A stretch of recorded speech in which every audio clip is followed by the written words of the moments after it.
महामहिम राष्ट्रपति बिरजा मंदिर जाई पूजार्चना करिबा परे पितृपुरुषों को मुक्ति निमंते पिंडदान करिसंती। राष्ट्रपति पिंडदान पाई नियोजित होइथिबा मां बिरजा सेवायत राष्ट्रपति को मां बोली संबोधन करिसंती। जेउ सबु विधि विधान रे पिंडदान हुए ताहा मध्य करा जायछि। महामहिम पूजकों को भोजन पाई राष्ट्रपति भवन को निमंत्रण करिसंती। राष्ट्रपति ठारू निमंत्रण पाइबा परे खुशी प्रकाश करिसंती पूजक।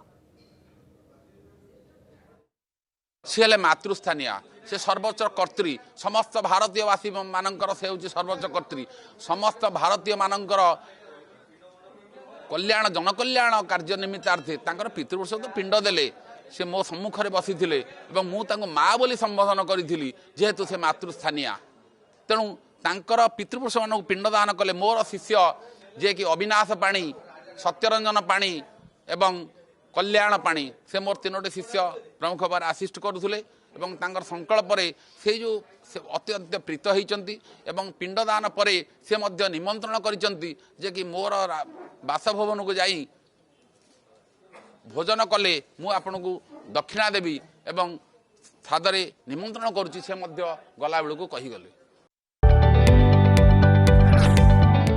जदि आपंक आम भिडी भल लगा तेब आम चैनल को लाइक शेयर और सब्सक्राइब करने को जमा भी भूलु नहीं।